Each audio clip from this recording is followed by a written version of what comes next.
Hola, buenos días. Soy Trinidad Silva, profesora del Departamento de Filosofía de la Universidad Alberto Hurtado. Les doy la bienvenida a la conferencia de hoy, titulada Filosofía y Filósofos en las sátiras de Luciano, dictada por Roee Dror, doctorando de la Universidad de Bar-Ilan en Israel. Con el afán de incluir en nuestra audiencia al público angloparlante, ahora en adelante voy a hablar en inglés. Welcome.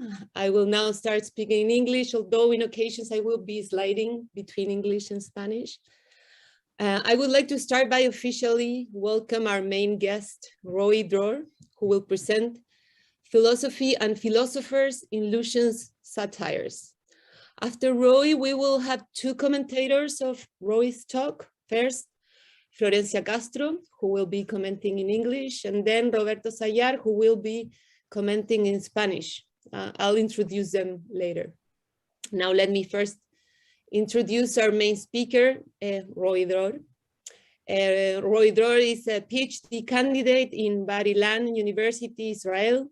His expertise is ancient Greek philology and ancient translations. His PhD thesis concerns the restoration of Attic elements in the writings of the satirist Lucian of Samosata. Roee will talk today about the image of philosophy in Lucian's writings and its possible interpretations. So, Roee, whenever you're ready.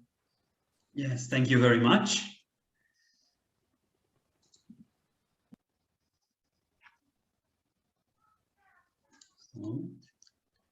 Okay, so I'm going to talk to you today about philosophy and philosophers in Lucian satires.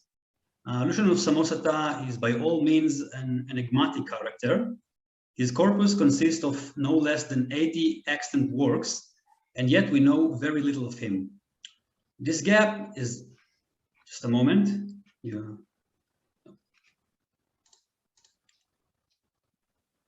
Sorry, my screen turned.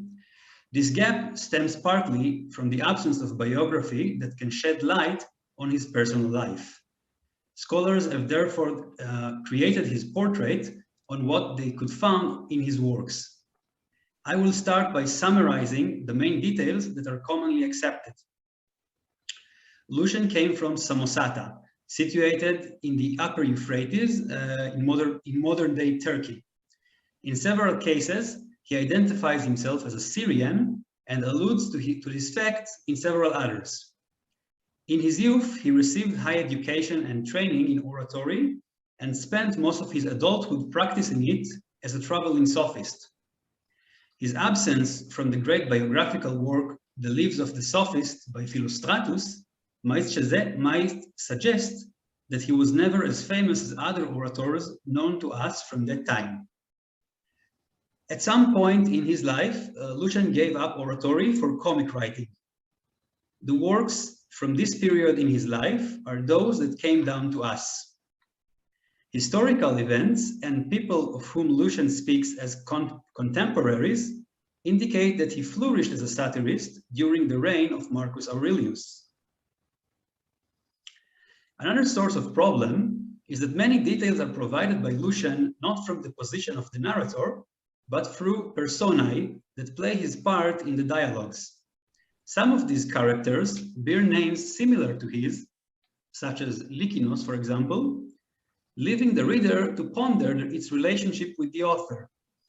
For instance, in a very much discussed piece, The Double Indictment, Lucian's persona named the Syrian stained trail on the charge of abandoning his lawful wife rhetoric and replacing it with his newly invented comic dialogue, a charge that suits Lucian the author. The Syrian replies, among other things, that he retired from oratory since he had reached the age of 40, an age that no longer suits the profession. While older studies tended to accept such statements as reflecting Lucian's real life, more recent scholars interpret it as a game of falsehood and truth, played between the writer and his reader. The personae stand now in a gray area between independent entities and the voice of the author, a mystery that is reminiscent of Plato's Socrates. Biographical details are not the only one to be questioned. Many times it becomes very pesky to figure out whether Lucian's work really have a message, all the more so in subjects that receives contradictory picture in his works. Philosophy is a prime example to this. When we read many of Lucian's works, one after another, we get the impression that with regard to philosophy, Lucian play in parallel an admirer, a corrector, mocker, and denier. That is to say, in one place, Lucian portrays philosophers as charlatans and swindlers, while praising them in another. For example, in a famous piece, Philosophy is for Sale, Lucian turns the great philosophers of the past into slaves auctioned in the market, each offering his dogma and lifestyle to a potential buyer. In some later time, Lucian wrote a sequel to this piece, known as The Fisherman, in which the dead philosophers ask a day off from Hades so they could travel back to Earth and settle the score with the perpetrator who humiliated them in the previous work. Lucian's persona, this time called Parasiades, invokes philosophy itself to come and judge in their case. In his defense, he claims that he was always appreciative of the ancient philosophers and only intended on exposing the fraudulence of their present-day successors. It should be noted that there is no such clue to this claim in the previous work. Moreover, in the works such as Hermotimus and the Nicomantia, philosophy and especially philosophical way of life are presented as something entirely superfluous. One might reasonably say that as a comic writer, Lucian has no obligation for truth, consistency, and he simply writes whatever serves the comical purpose ad hoc. Scholars have also pointed out that much of what we find in Lucian works are themes and topoi that are being constantly recycled and reused. They therefore represent Lucian's contemporary society only marginally. I completely agree with both statements. However, another popular approach states that authorial opinion behind Lucian's satire is for the most part irrecoverable or non-existing. There is quite a gap between the two former statements and the last one. The former mean that there is no clear line of thought that guides Lucian's works, yet his satires still criticizes. The later mean that there is no opinion at all. We can attribute criticism only to characters in his works, but not to Lucian the author. From his side, there is no criticism, only mockery. To quote a present-day leading scholar, Tim Whitemarsh, Lucian's satire undermines any belief in true opinions. His world is a world of masks and illusions. Instead, it should be seen as a multiplicity of voices that swagger absurdly. Whitemarsh and other scholars of this opinion emphasize the fact that Lucian, as I explained before, loved to play with the authorial voice and the name of his characters. In their line of reasoning, the works provide the readers with an illusion, a sense that they know where the author is to be found within the context, only for them to discover later that they have been fooled. However, this line of thought raises discomfort regarding works such as How to Write History, a treatise in which Lucian gives a clear opinion regarding history writing standards. Moreover, the alleged criticism of the true histories, Lucian's entirely fictional narrative, seem to be much in line with the criticism of How to Write History. Both criticize indifference for truth, involving inappropriated mythological and poetic elements, and tendency to focus on immaterial subjects. That might suggest that even Lucian's most fabulous work, the one which purports to tell nothing but lies, still represents an opinion. It is also impossible to say that the strong presence of philosophy in Lucian's writing is not his own preference. Out of 80 extant works, 22 involves philosophy or philosophers as an essential part. It is Lucian's most favored subject, no doubt, and it is just natural to assume he loved it for a reason. My suggestion is therefore to search for Lucian's opinion by reformulating the question. Instead of asking what Lucian or his characters say about philosophy, I'm asking what purpose or purposes does philosophy fulfill in Lucian's work? I have noticed that there are mainly 5 different manners by which philosophy is used as a comic instrument.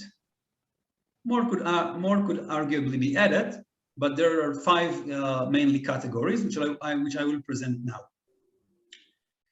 The first is popular anecdotes, facts and non-facts about famous philosophers and sects. Famous philosopher of the past usually appears in a superficial manner in Lucian's satires. Excerpt number 1, taken from the True History, contains many examples. And you can put it now, right?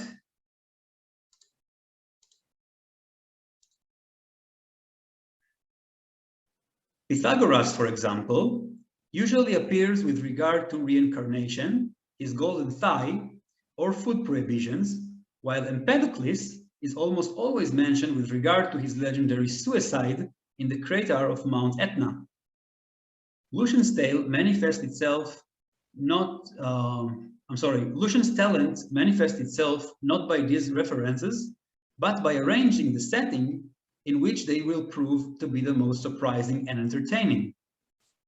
Similar to the way a modern sitcom puts its characters in situations that exposes their flaws or abnormalities. In the piece known as The Dream or the Cock, the cobbler Miculus wakes up angry in the morning to discover that his rooster is no other than the famous philosopher Pythagoras, reincarnated again. In another work named Icaro Menippus, Menippus, the cynic philosopher, travels to the moon and shockingly finds there the philosopher Empedocles, who tells him that the smoke and the warm air of the volcano brought him all the way to the ether. This joke alludes to Lucian's contemporary Peregrinus Proteus, who committed suicide by cremating himself on the funeral pie at the Olympic Games of 165 AD, in belief that he will reach a parasite located on the moon. The second category is common clichés and the false philosopher theme. It is common cliché that philosophers has a long beard, pale skin, solemn expression, and a book in his hand. The false philosopher, or alazon philosophos, is a person whose entire philosophy comes down to this. He could not be better described than by the words of Jennifer Hull. He wears a dirty tunic, a long beard, and his supercilious expression. He lives on intimate terms with all the 7 deadly sins and has added to them an 8th one in the form of hypocrisy. He displays his mental superiority over his fellows with syllogisms and fallacies. He cares no more for money than the pebbles on the shore, so he declares, as he collects the interest and his loans and drags the students off to court for failure to pay their fees. At dinner parties, he tipples and gobbles and grumbles, sneaks food into his table napkin to take home, or snatches it from others if he thinks they've got a larger portion. He loses his tempers in argument and have come to blows. As what he gets up after the dark, even the moon, who sees a thing or two, blushes to think about it. By the time of Lucian, these clichés were well known to everyone. Some of these traits can be traced back as far as Old Comedy, for example, in Aristophanes' Clouds. Even Plato's description of the sophists, especially in the dialogue Euthydemus, might have influenced them. However, A major boost was provided at the dawn of Hellenistic era by the Pyrrhonist parodies writer Timon of Phlius, who presented philosophy as an endless battle of opposing and meaningless arguments, leaving the students with a great perplexity and without his money. Excerpt number 2 demonstrates how false philosopher and Pyrrhonism are closely connected. The contradictory views of the philosophers in the first passage almost invite their exposure as charlatans in the following one. It is worth noting that Lucian uses the theme almost every time he puts philosophers on stage. It serves him as a running joke, one he can always resort to when he needs. The third category is logical fallacies and the aporia as a comic effect. This type of humor builds upon the embarrassment, stress, and denial that accompanies one who finds himself in a state of aporia. Meniscus aporia in the Necomantia, again in excerpt number 2, recalls the sophistic show in Plato's Euthydemus. The listener is not persuaded by the arguments, yet is unable to explain where they are wrong. An emotional state which creates a major comic effect. Two other works build upon contradiction between beliefs in providence and fate, both common among philosophers. In Zeus Refuted, a cynic philosopher questions the Homeric Zeus about his relation to the three fates. It has soon become clear that if the three predetermine everyone's fates, the Olympian gods are left entirely powerless to intervene in human affairs. It is also entailed that divination and oracles are useless, since nothing is changeable. Zeus attempts to dodge the question, but the philosopher refuses to let go of him until his impotency becomes obvious. In a similar work, Zeus Rants, the gods are following a public debate between a Stoic and Epicurean for and against the existence of providence. The gods are horrified at the thought that the Epicurean will win the debate, and that people will lose the faith and spare the offerings from their temples. They attempt to help the Stoic, yet again discover that fate prevents them from intervening in any way. The poor gods are left with no choice but to cross fingers for the Stoic to win, and then forced to watch him being humiliated by his opponent. The fourth category is philosophy as a stage for ridiculing other issues. In a few works, Lucian uses philosophy as a guise in order to joke about issues that would otherwise be less appropriate. The most remarkable, to my opinion, is the way Lucian built his underworld in the Dialogues of the Dead and the Nicomantia. This underworld is a victory picture of cynicism. It is a place where the dead are stripped not only from their flesh and property, but from all that has previously made them unique and distinguished from others. Beauty, power, and honor do not exist anymore, since everyone looks the same and nobody has any mean by which he can stand out. Consequently, the rich and the strong, who were accustomed to life of luxury and admiration, are compelled now to eternity of grief in recalling their short-living happiness on earth. On the other hand, those who adjusted themselves to avoid all type of human pleasure, also known as the cynics, are free to live as before and to jest at their neighbors. We can rest assured that this description is not any attempt to bring comfort to the poor. Lucian's audience was made of rich and educated men, usually the most educated part of society, the same people whom he ridicules on stage. And to assume that Lucian believes in any of this underworld description would be silly. The scenic backgrounds serve as a setting by which Lucian can joke at his audience's face. He does not state any true support in cynicism. In the best case, it implies a moral lesson that was preached both by philosopher and sophist, that pleasures of life are temporary.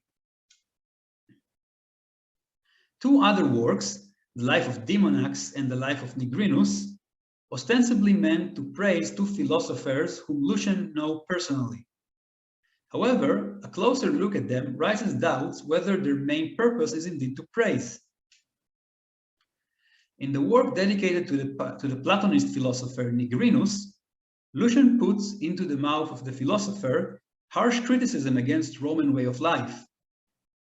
Nigrinus describes Rome as a decadent society and derides the Roman client-patron relationship and its customs. The mornings, for example, the morning salutations, the dinner parties, and the traveling with retinues. Ostensibly, Nigrinus criticized this custom from a perspective of philosopher despising human affairs. For him, they manifest the worship of wealth, the snobbery of the rich, the folly and the flattery of the poor, and the slavery of the mind to the body, or so he claims. However, through his entire speech, Nigrinus refers to Athens as if it was a mirror image of Rome. Healthy, sober, and philosophical society. As can be inferred from the beginning of the speech, which you can find in excerpt number 3, Nigrinus' philosophical scorn for materialism cover for the scorn of the subject to its conquerors. In this passage, Nigrinus goes as far as interpreting the Athenians' insults in a sincere attempt to re-educate the Roman visitor and to show him the light of philosophy. Lucian, therefore, uses Nigrinus as part of a game that plays with the borders of tact. The supposedly eulogy of the cynic philosopher Demonax seemed to be a similar case. Lucian dedicates a very small portion of his work, about a quarter, to tell us who Demonax actually was. The great majority of the works is dedicated to recall Demonax's many quips and rejoinders that, not surprisingly, aimed at the very similar targets to those Lucian mocks everywhere else. For example, false philosophers, haughtiness and arrogance, irrational religious beliefs, archaic language style, and every kind of pretension. Demonax allows Lucian to joke on the people of Athens in a harsh language that doesn't fit his normal writing style, but befitting a cynic. In both the cases of Nigrinus and Demonax, we know nothing about their philosophy except for the way of life and what they criticized. We would have never even guessed that Nigrinus was a Platonic philosopher if Lucian did not tell us so. This is not to say that either of them was not a real person, only that neither philosophy really interested Lucian. The fifth category is abuse and burlesque of philosophical arguments. To my opinion, the most interesting element in Lucian works is his ability to turn philosophy's own tool against it. In his work, The Parasite, Lucian conjured an old controversy, whether rhetoric is an art, and then recasted it in a new form that exposes its flaws. Lucian's strategy was to copy the definitions and arguments originally sent in favor or against rhetoric and apply them on something completely ridiculous: parasitism. The main speaker of this piece, Simon the Parasite, starts by showing that parasitism fits the Stoic definition of an art, a complex of knowledge exercised in combination to some end useful to the world. By doing so, Lucian shows that any action that benefits someone can be claimed to be exercised and to be useful to the world. Next, he wishes to prove the supremacy of parasitism as the highest of all arts. To give just one example, in order to show that parasitism is superior to philosophy, Simon claims that parasitism fulfilled the Epicurean end, the freedom of the body from discomfort and of the mind from commotion. And he does it better than Epicurus, for he has to toil for his bread, while the parasite have it for free. and while Epicurus must study physics to achieve equanimity, the parasite does not bother about the troubles of the universe from the first place. In claiming so, Lucian exploits Epicurus' own statement that the study of physics is necessarily only to relieve man's fear of the nature. Similarly, in the Hermotimos, Lucian satirized silly men who fell victim to promises of blissful life achieved by those who reach the end of the long road to virtue. In this piece, Lucian uses arguments and images originally used to initiate pupils into philosophy in order to reconvert one. However, taking the cake is definitely a small piece written in the Ionic dialect, named the Astrology. The anonymous narrator of this work purports to write a philosophical treatise advocating the status of astrology as a real science. He starts with a short exposition, which is reminiscent of Ptolemy's Tetrabiblos, condemning the audacity of the skeptic scientist who deprives astrology of its rightful position. He then relates a brief history of astrology, starting from the Ethiopians and moving to the Egyptian, Libyans, and Babylonians. However, just when the time comes to explain the history of astrology in Greece, the narrator suddenly takes a new direction in form of mythical rationalization. And not just one or two of them. Quickly, the treatise becomes a circus when no less than 10 mythological figures are being turned into astrologers. Bellerophon's ascension to the heaven was a metaphor to his wit and acquaintance with the stars. Minos' wife, Pasiphae, fell in love with a bull in the sky, and Icarus, whose adolescence caused him to aim too high in his science, fell into a sea of perplexities. Only in the very end of the work, the narrator presents two arguments taken from Stoic doctrine. They too, however, looks very unimpressive in comparison to their counterparts in Ptolemy's treatise. In this work, Lucian took myth rationalization, a common tool from the arsenal of Stoic philosophy, and then overused and misused it by bringing it to the foreground, as though it can replace the line of arguments accepted from a philosopher. This move is genius, considering that the advocates of astrology and divinations were often charged, for example by Cicero, with resorting to storytelling instead of proving their claims, as a philosopher should do. Conclusion. To sum up, even if we accept that Lucian's satire comprises of different personae representing different voices, the character of the puppet master can be clearly seen from the way he manages his show. Works and passages that ostensibly praise philosophers and philosophy fall consistently in category number 4. That means that they use to ridicule something else. In fact, in all of Lucian's work, I didn't find even one case where philosophy seems to me to be praised in a way that is sincere. On the other hand, the author does not have any shame to quote ancient philosophers on sale in the markets, in the slave markets. He does not miss any chance to present philosophers as money-grabbing charlatans. He definitely dedicated more than a moment of thought on how to represent their arguments as best as possible, and he is more than happy to stress that some of their dogmas and beliefs are simply incompatible. I also find a point of contact between Lucian's former occupation as a sophist and his views upon philosophy. As master of rhetoric, Lucian was used to speak in both for and against every argument. As we have seen in category 5, one of his motives is that the same ideas can be turned against their original purpose. I assume that Lucian simply did not believe that words can prove an absolute truth, whether about life or about the universe? Thank you very much.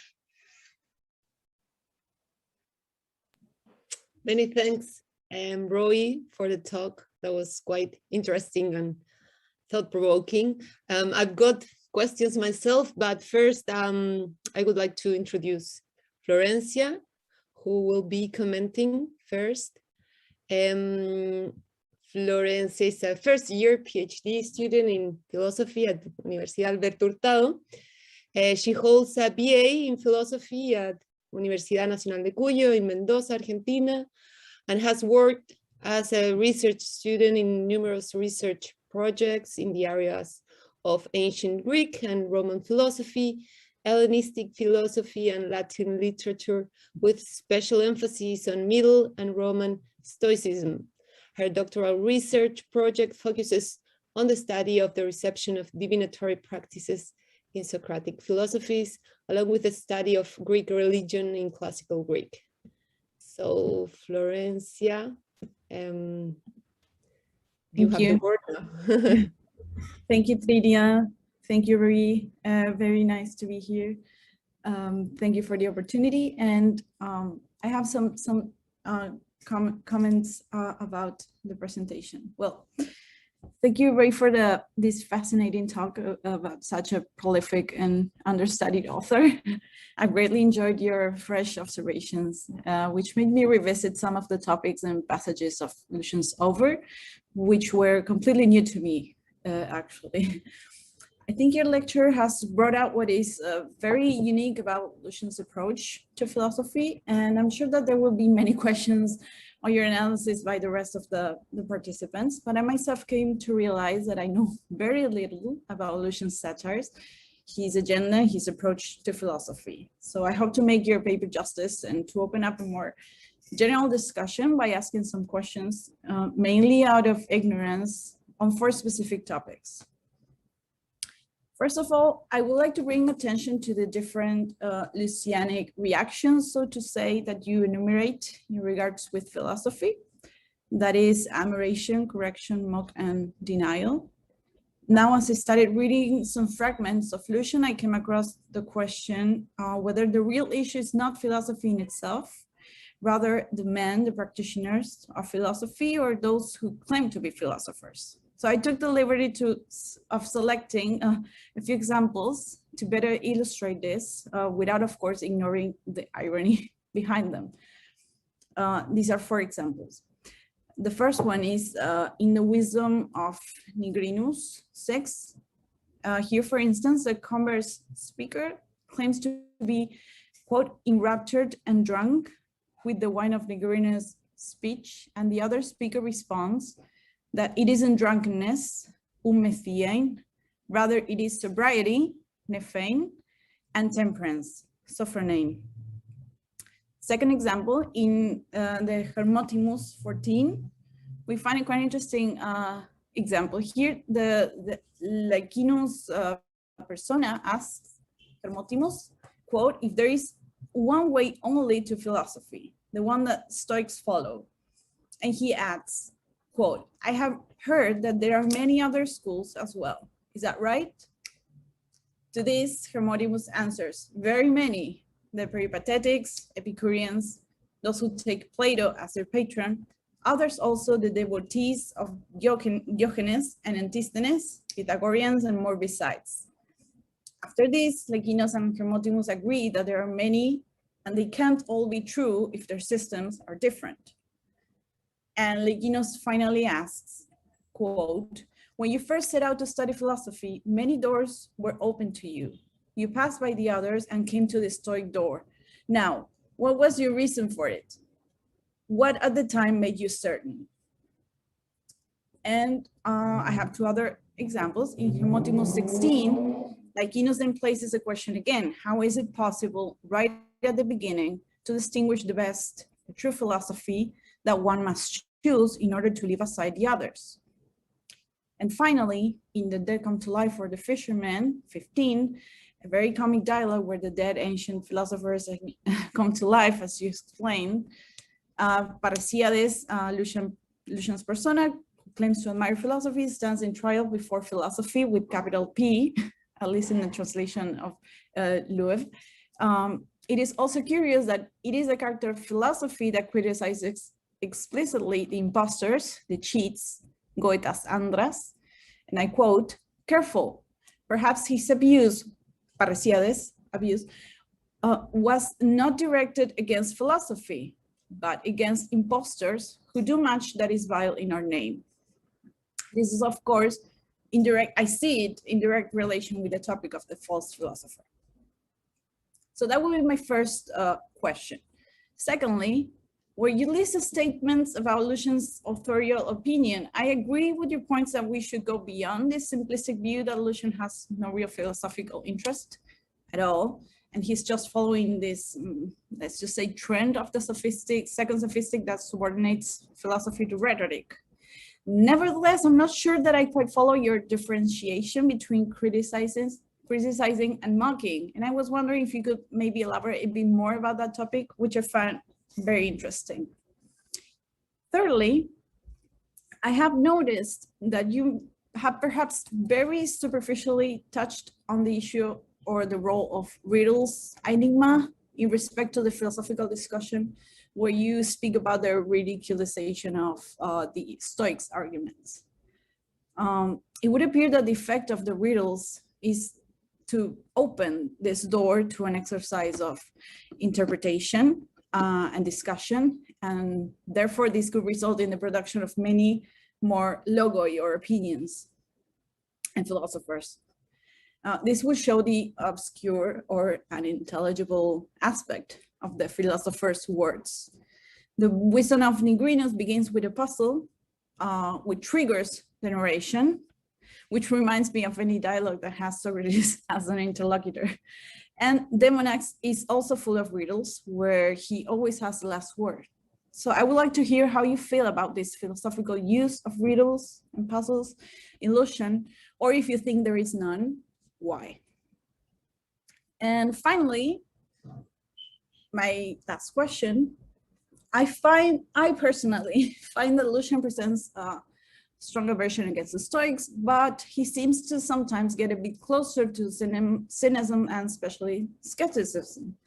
His subject's concern appears to be related with human condition, quest for true knowledge versus false knowledge, or with the search for truth and the failure to find these authoritative true utterances, or maybe that there is no truth, and that would be a topic for another discussion.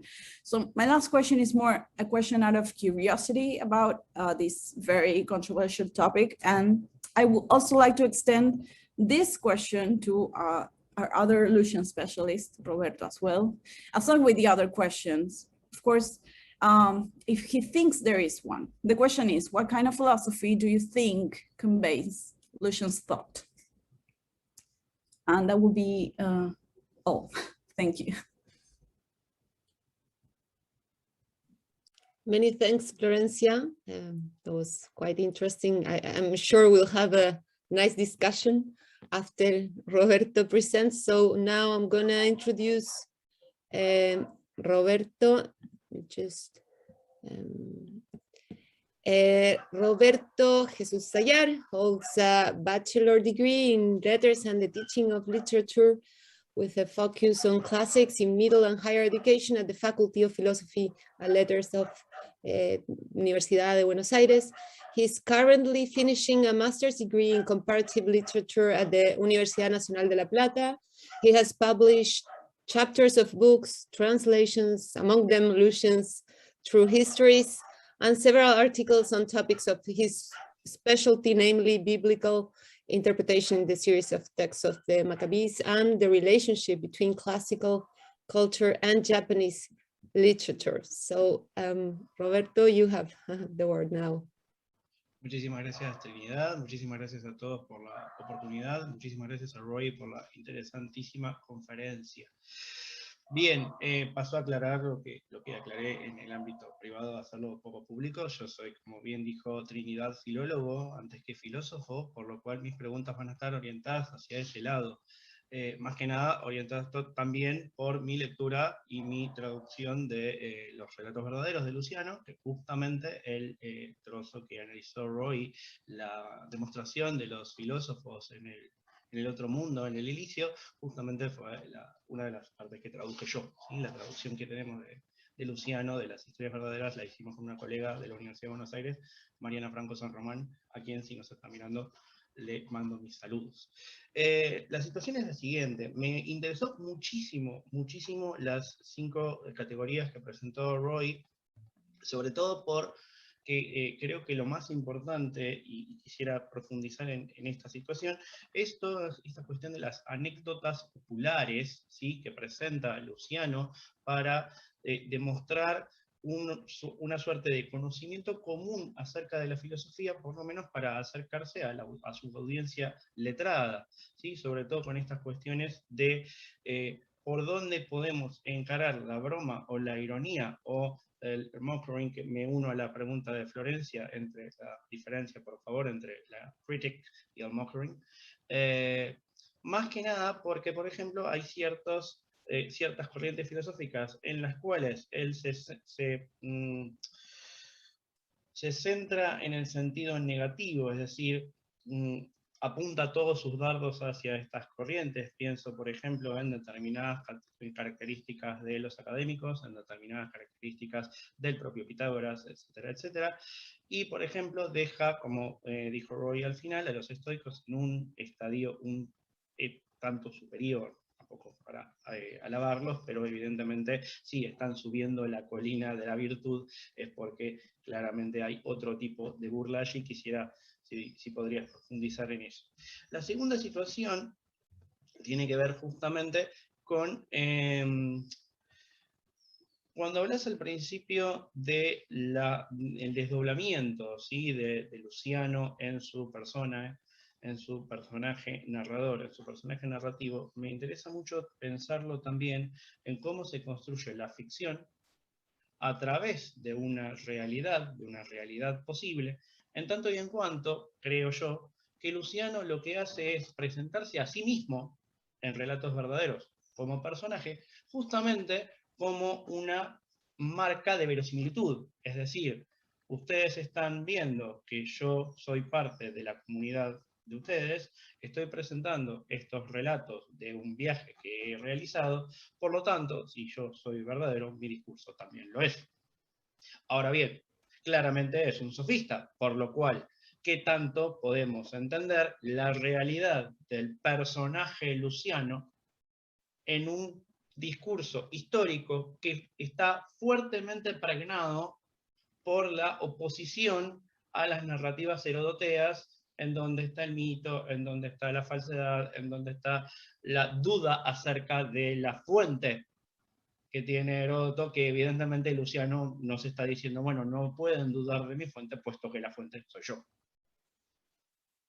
En tercer lugar, en el tema de los argumentos filosóficos utilizados en contra de los propios filósofos, me interesaría también profundizar en cómo plantea justamente, por ejemplo, Luciano, en Relatos Verdaderos, las personas de 2 filósofos en particular. Uno es Platón y el otro es Crisipo, el estoico. Primero porque dice que Platón no accedió al Elíseo porque fue como exiliado hacia un lugar extra aparte, en donde Platón se rige por sus propias leyes, por las leyes que él estableció en su tratado Leyes. Y eso está visto, según Luciano, aparentemente como algo negativo. Claramente él podría haber estado disfrutando del Elíseo con los filósofos, con Epicuro, por ejemplo, o con Diógenes el Cínico, que dejó de ser cínico, pero evidentemente ha sido marginado de la comunidad de filósofos para dejarlo con lo que entiendo que entiende Luciano, es parte de la propia propuesta platónica. Me parece correcto X proposición filosófica, pero solamente la pongo yo en práctica. Y por otro lado, decía lo de... lo del estoico. Porque lo que me sucede con esto, porque básicamente por mi trabajo por Macabeos me acerco mucho al estoicismo, es que justamente se dice en el texto que todos han estado escalando la colina de la virtud, excepto Crisipo, ahí volvió, excepto Crisipo, puesto que él ha sido sometido a un tratamiento con el Ebro. Está loco. Entonces, ¿en dónde deja este posicionamiento de Luciano al resto de los estoicos? Es decir, todos están escalando la colina de la virtud, pero el estoico, Crisipo, ha sido sometido a un tratamiento con el Ebro, por lo cual, ¿qué margen de verdad le podemos dar a unas afirmaciones que emanan de alguien mentalmente desequilibrado, por lo menos para la visión de Luciano? ¿Verdad? O sea, mi duda reside justamente en si está haciendo Luciano un abuso de argumentos filosóficos para estar en contra de unas determinadas corrientes filosóficas, en tanto sofista, cómo quedan parados, cómo debemos entender, ¿sí?, a los estoicos por un lado, a los académicos por el otro, siendo que Platón y Crisipo han sido marginados de toda la comunidad filosófica en su conjunto, que está reunida en los campos elíseos. Y por último, para no robar más tiempo y pasar a escuchar, porque me gustaría saber las opiniones de todos, ¿sí?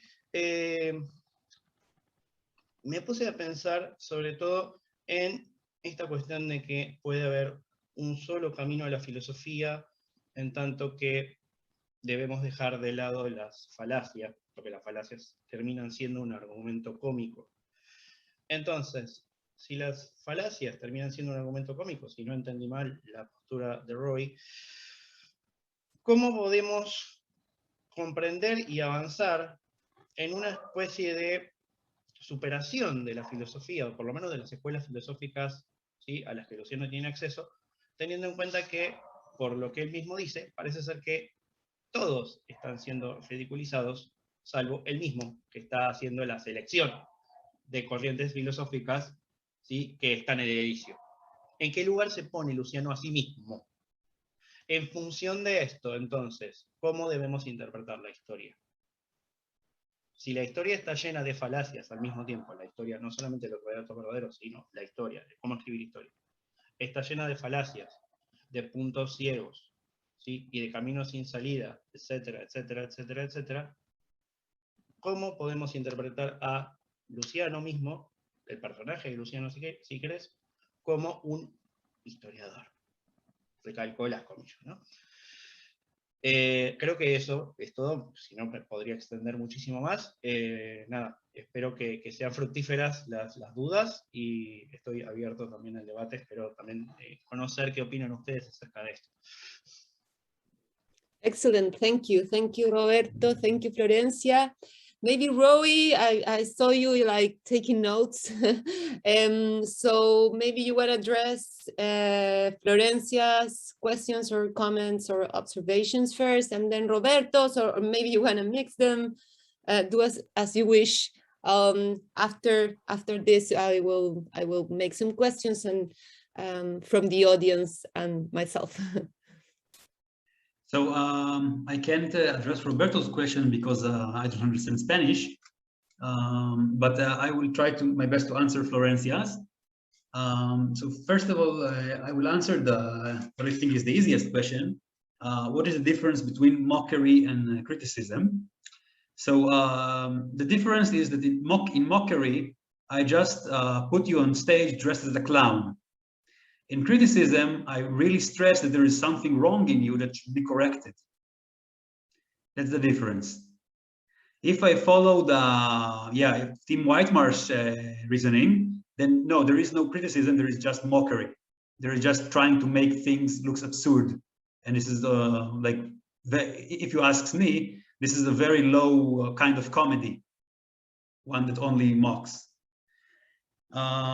Okay, for the first question, you asked if it is not just the man who is being criticized and not the entire philosophy, right? That was your question. And yeah, that's something that I wonder to myself too when I start reading Lucian.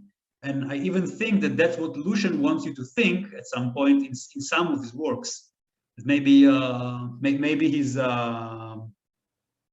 his thoughts are not really against philosophy And believe it or not, there are even many scholars in the past who believed so, and even scholars who believed that Lucian was a philosopher himself. But my answer is no, definitely no. Lucian opinion or Lucian criticism or bad opinion of philosophy is not just about the man. In many works, it is so. In many works, he plays on the fact that the philosophers are hypocrites, definitely. And in some works, this is even the only thing that you find there. But there are many other cases in which Lucian concludes that philosophy is bullshit. For example, you brought forth the Hermotimus. The Hermotimus is a dialogue that ends with Lucian concluding that philosophy rests in the shadow of a donkey. And then later he says that the only true philosopher is the one who admits philosophy is a fraud. So yes, and by the way, we might question the sincerity of this claim as well as any other claim in Lucian. Remember, it's a comedy, and every time the philosophy is there for a different reason, used in a different reason. To your question about cynicism, you asked if Lucian tend to side more with the cynics than others philosophies, right? Or if I understood you correct. No, I saw he got closer to maybe skepticism and cynicism, but no, I wouldn't say that he is a cynic. I just wanted to know if you think that he is a sort of philosopher, a very rare one, what kind of philosophy would convey his thought? Okay, so I think that asking him to show us like something that looks like philosophy is like asking from, I don't know, a chef to prepare your shoes, right? You won't ask for like a cook to do the work of the cobbler. So the same is here. But if you insist and you want to, if you want to ask what would be like his smart advice, would be like is be a simple man and don't take anything too seriously. Okay, you had another question, I think, something about riddles, right? Riddles in Lucian, but I'm not sure I followed. The puzzles and the questions that at least in Demonax and Nigrinus are present, where he says something and the interlocutor asks, but why? Explain, please elaborate. And he speaks in some sort of riddle. I don't know. Yeah, I think it's more like a rhetorical device that he do this. He wants you to like to drag your attention or to like delay the answer or create expectation or something like this. This is usually the reason he does it. But yeah, I agree that sometimes he like do it for no like ostensible reason. You don't understand like why he's pushing you, or eventually for example he creates an expectation and then he doesn't answer it, for example. That's I agree that happens, and I think that your guess is as good as mine in this case. Thank you. Thank you, Roee. Thank you, Florencia. Roberto, do you want me to summarize your questions in English, or do you want to do it yourself? Or because I thought it was important to have a version in Spanish of Roe's talk. But if you want me to summarize the questions, or are you comfortable with that? You can just interrupt me if I'm going in the wrong direction. Okay. So he was asking about Lucian's personae in the writings. How do you build how does he build the fiction if he presents himself as a standard of verosimil, how would you say that, like a standard of truth like the Lucian's persona, right? He's the source of truth. So how do you kind of build fiction from that? That was one question. Do you want to just say something about that, or I don't know if it's I didn't. Okay, I'm not sure exactly what he mean, but I can tell you that that like the whole satires of Lucian's are about playing with truth and false. So it doesn't mean that Lucian, the author, is a source of truth. He's not a source of truth. But it might be confusing because sometimes he presents himself as like a misalazon, like someone who hates pretentious. But in many other aspects, he's not like a source of truth. Take the true histories, for example. That's like he built a narrative in which he tells you that he just want to lie, just want to tell you stories. And this is nothing. This is nothing to do with his being the truth. It's just him. He's just him ridiculing the non-truth that there is in other historians. So yeah, Roberto, do you want to clarify something or? But sorry for my English, Roee, but in some place in the truth stories, he says that he wants not to be like Herodotus, who writes history, taking out myths and some legends and some popular knowledge and some, I don't know, what the people say about history. And he says, hey, listen to me, I'm the author of this treatise. And like that, I will present to you the truth, because if I will not present you the truth, I will be condemned to not reaching the Elysium, because he say in the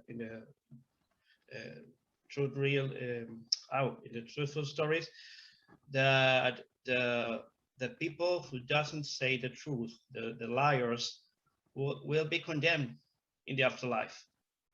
Yeah, and then he says that he is happy that he never lied, so he won't. But this is like this is the whole joke, because he telling you a complete story that is all made of lies. So the joke is I never lied. I understand. Thank you. Yeah, one of the other things that Roberto was addressing in his commentary was how do we understand maybe the role or the importance of Stoics and academics if Plato and Chrysippus are marginated from the Elysian fields. So how do we understand the importance of these schools if Plato and Chrysippus are? Yeah, Plato's absence from the city of philosophers, from the island of the blessed, is a joke about his absence from his own writings. He was just aware of this, that Plato's always write about Socrates but never write about himself. So like the conclusion of this is that in his afterlife he's also absent. Okay. That's another joke. About Chrysippus, I'm not sure why Lucian hated him, but in many places he really doesn't like him. Doesn't like Chrysippus. And the joke that I remember is about the hellebore there. That he will not be allowed to be entered until he will drink fourth time hellebore. Now this is said because drinking the hellebore from the like a third time supposed to turn you mad. And then he's like just like a way of a way of telling him that yeah, he was male, something like this, and he was probably okay. You know what? I will not even say, because it's more like an assumption than what we really know about Chrysippus and the hellebore. So just better to leave it like this. But if we think that Chrysippus must drink the hellebores, what we could think about all the other Stoics who are disciples of Chrysippus? So the Stoicism will not be a philosophy who will turn you mad or something like that. Yes, there is a sense in saying that, because like the Stoic philosopher is the one that is the most criticized in Lucian. It is the one that is like constitute the general false philosopher. So yeah, there is a sense in saying that if he presents Chrysippus as a madman, it has something to say about his entire sect. Right. By the way, it's worth to mention that Lucian doesn't mention Zeno in his writings. He mentions always like the one who represents Stoa is Chrysippus. Right, that's quite interesting, actually. There was one more question, I think, about fallacies from Roberto, who said, okay, if Lucian histories are full of fallacies, so to say, how do we interpret Lucian as a something like someone writing history, or is it the case even that? So that's the point, that Lucian doesn't write history. He gives hints how to write history, and he mentioned this in the beginning of the treatise, How to Write History, that he doesn't see himself worthy or capable of writing history, because he himself never witnessed anything important. So what he's but he so enthusiastic about participating in the work of history, so he wants to like find a way that in which he is worthy to participate, and this way is by giving this manual, giving hints how to write history in a proper way. Okay, excellent. I think there was one more question about the difference between mocking and criticism, but I think you addressed that when you answer Florencia. So if there are no other questions between you three or observations, I would like to make a question if possible, and then address one question from the audience. So these are more like general questions, maybe. What do you think philosophers in particular offer such a good like comic material, really? Because this is something that you see in Attic comedy. You mentioned actually Aristophanes, and I find the comparison interesting between because Aristophanes targets both philosophers and sophists in Klaus, for example, as one stereotype of the intellectual. It was quite general intellectual, right? It could be anyone, really. It was Socrates, but it could be anyone. But Lucian seems to operate from a different place, being a former sophist himself, I think. So sophists are distinct from philosophers, ¿no es cierto? And philosophers are not sophists, and philosophers and not sophists are the target of ridicule, really, I think. And well, then I have another question about that, but what do you think that philosophers in particular produce such a good, and not the intellectual in general? Because that's not the case with Attic comedy, right? It's like more like the stereotype of the sophoi, and not philosophers in particular. There's nothing really particular about them. So do you have, understand. yeah. So, okay, first, just to make things more accurate, other intellectuals are also being mocked in Lucian satires. Sophists have like their own like 5 or 6 works in which they are being ridiculed. And this is usually when he wants to ridicule sophists, it is about things that connected to contemporary atticism. For example, that the people go so crazy about this archaism that they come with words that nobody understands and just brag about their words, and while actually all the audience just can only like do bow like this and pretends he understands. This is one type of criticism he has against sophists. He also has criticism against rich people in general, especially their arrogance, their haughtiness. But yeah, eventually you're correct that philosophers are being mocked by him more than all. And I told it in the lecture. It's like about about a quarter of all Lucian satires are about philosophers. And I think it's partly it's because this theme was already so known by his time. That the false philosopher was such a popular joke that he just why not repeating it? It's like what is it like? It's like a lottery ticket that you already know the numbers or something like this. You know for sure that you're gonna make a lot of fun with this, so why not use it? That's one reason. And the second reason that yeah, there is something about the philosophers and the cliches about philosophers that they make them a very nice target. The fact that they have this outward appearance that is unique, with the dirty clothes and the long beard and the pale skin, all those things, all those cliches are just making them funny as well.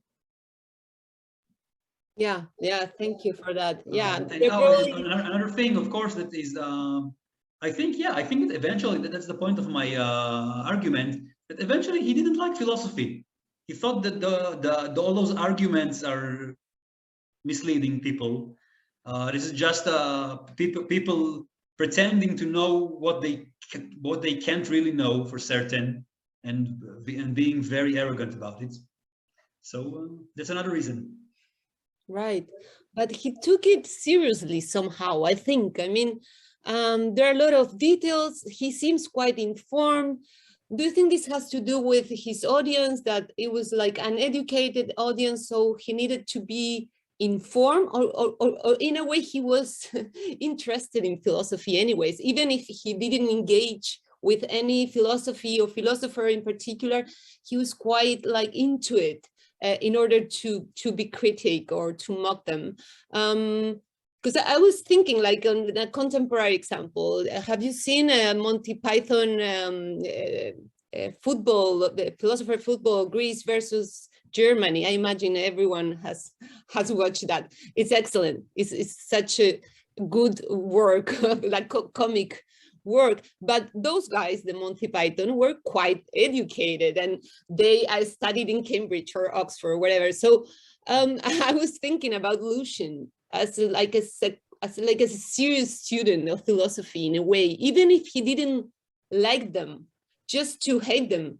You know, when you want to mock someone like elegantly, you need to really know it. Like you also use the example of stand-up comedy. Those guys really need to like get into politics in order to mock Donald Trump, right? So in a way he became like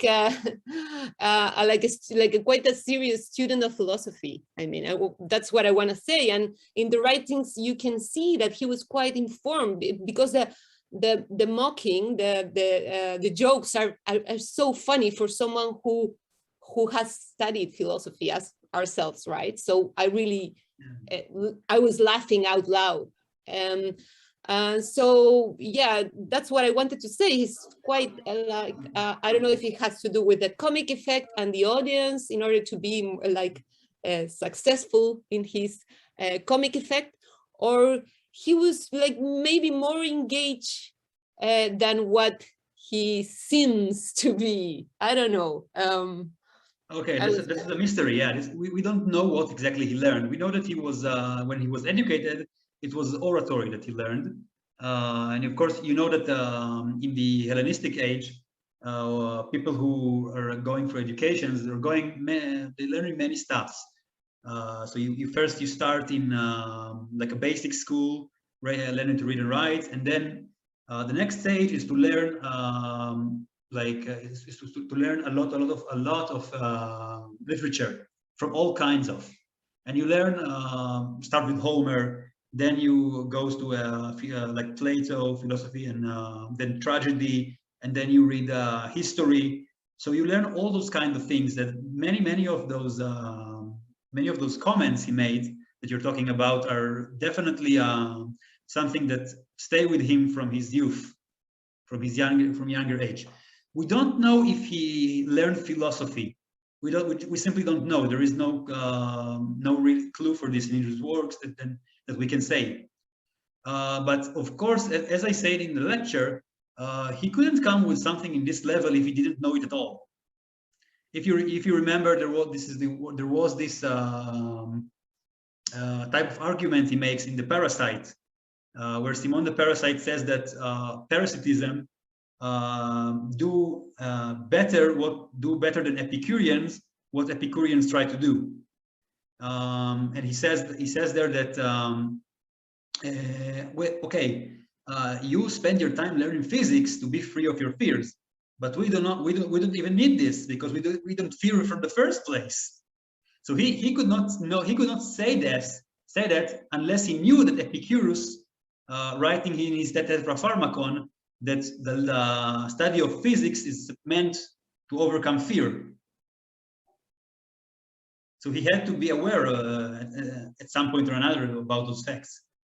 Exactly. Yeah. No, it's really interesting because if you compare it with Aristophanes, it's like he uses a stereotype, and it's a very general picture of the intellectual of the age. And I mean, it's natural philosophers, it's sophists, it's Socrates, it's like everything is just one stockpile of intellectuals. And in Lucian, it's quite a surprising, like all the distinctions and the so it's much more refined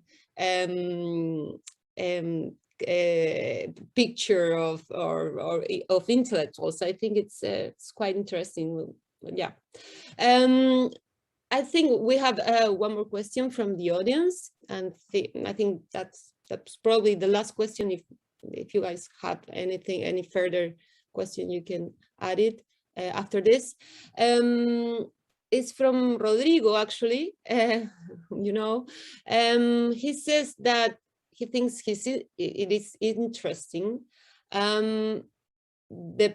If you can elaborate on the perspective, on the view that Lucian might have about the intellectual web of thinkers and schools in the classical period, from his own time and context, because he noticed from the text that those that are known as minor Socratics are pretty much the same in Lucian's work, as they're like evaluated like from the same standards than the major Socratics, Plato and Xenophon. So do you have any thought about that? He doesn't seem to make a distinction between minor and major, of course. And any thought on the view that okay, can you repeat or summarize it, because I didn't follow? Okay. The question is, it seems that Lucian has like the same view about minor Socratic schools and major authors like Plato and Xenophon.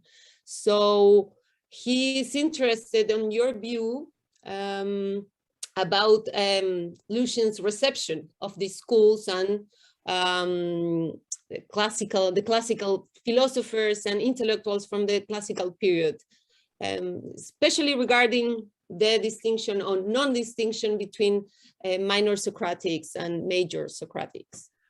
Okay, so I think that the reason for this is that he speaks in the language of the the more common people who are not philosophers, and they don't necessarily distinguish all those things. They don't necessarily understand what are the difference between I don't know, the Pyrrhonistic skeptics and the academic skeptics, or what are the difference between like hedonistic philosophies and other Socratic philosophies. They just have more like major perception of which philosophical sect exists, and he just work with what he have. So he will take the point of view of the like common people. Not necessarily common people, but educated people, but okay. Educated people who were not philosophers and did not make all these distinctions. Okay. So, okay, yeah, I understand. And that's why, by the way, the whole way which he represents Epicureans, for the most part, are the cliche way Epicureans was seen in ancient times. It's really not connected to the real thoughts of Epicurus. Okay. Most of the time he presents Epicurus like as a hedonist, although he himself claimed not to be. Right. I mean, yeah, he was a particular kind of hedonist, right? Do you have, Florencia, Roberto, any final remarks or comments or questions even? We have like 5 more minutes, but if you want to clarify something or just add something, no? Okay. So we can maybe close this session. Well, before closing the event, I would like to give a special thanks, of course, to Roee for being here and for sharing with us this amusing talk on Lucian's view of philosophy and philosophers. I also would like to thank the commentators, Florencia and Roberto, who offer very rich remarks and observation on Roe's work. And last, I would like to thank our audience for being here and the organizers at Universidad Alberto Hurtado for putting this together. Okay, gracias. I hope you have a good day and goodbye. Bye, Roee. Thanks. Bye, guys.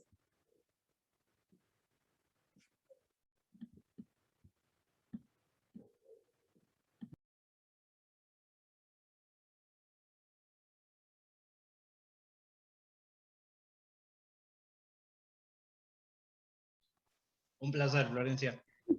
Igualmente, un gusto. Un gusto enorme. Espero nos volvamos a cruzar. Sí.